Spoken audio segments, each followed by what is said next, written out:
વડોદરા જિલ્લા કેળવણી મંડળ દ્વારા સેલ્ફ ફાઇનાન્સ લો કોલેજના નવા મકાનનું ખાતમુહૂર્ત કરવામાં આવ્યું। વિદ્યાર્થીઓને બહાર જવું ન પડે તે માટે ડભોઈની અંદર લો કોલેજનું ખાતમુહૂર્ત કરવામાં આવ્યું। વડોદરા જિલ્લા કેળવણી મંડળ દ્વારા આગળ પણ એન્જિનિયરિંગ કોલેજ લાવવા માટે ખાસ પ્રયાસ ચાલી રહ્યા છે,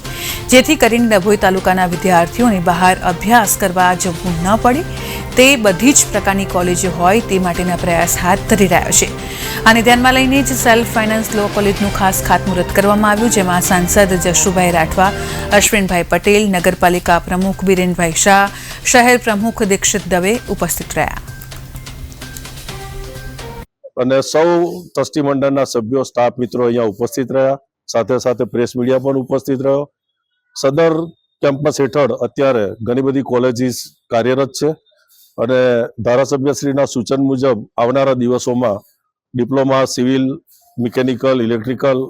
એન્જિનિયરિંગના કોર્સિસ લાવવા માટે પણ અમે પ્રયત્ન ચાલુ જ છે અને અગાઉના દર વર્ષે 2 કોલેજ ખોલવી કે 1 કોલેજ ખોલવી એવો અમારો ગોલ છે અને એ ગોલ સતત છેલ્લા 8 વર્ષથી અમે લોકોએ ચાલુ રાખ્યો છે અને આ સમગ્ર પ્રક્રિયામાં ધારાસભ્યશ્રી અને સાંસદશ્રીનો સાથ અને સહકાર હોય છે અને ખૂબ સ્પીડી આ નવા બિલ્ડિંગની પણ મંજૂરી આપવા બદલ હું નગરપાલિકાના પ્રમુખ અને નગરપાલિકાને પણ બિરદાવું છું કે જેઓએ તાત્કાલિક આની રજા ચિઠ્ઠી પણ આપી અને આ કામ આજે ચાલુ કરવા માટેનું જે ખાતમુહૂર્ત કરવામાં આવ્યું એ બદલ હું સૌનો ખૂબ ખૂબ આભાર માનું છું। વડોદરા જિલ્લાના તમામ યુવાનોને દૂર ના જવું પડે,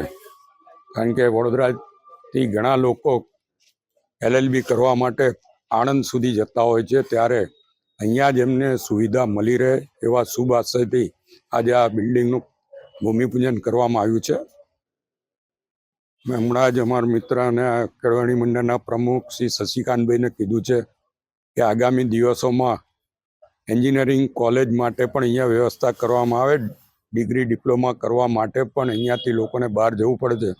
વડોદરાથી સીધા વાઘોડિયા કે વડોદરાથી છોટાઉદેપુર સુધી જવું પડતું હોય ત્યારે ડિપ્લોમાથી અહીંયા શરૂઆત કરવી જોઈએ અને ડભોઈના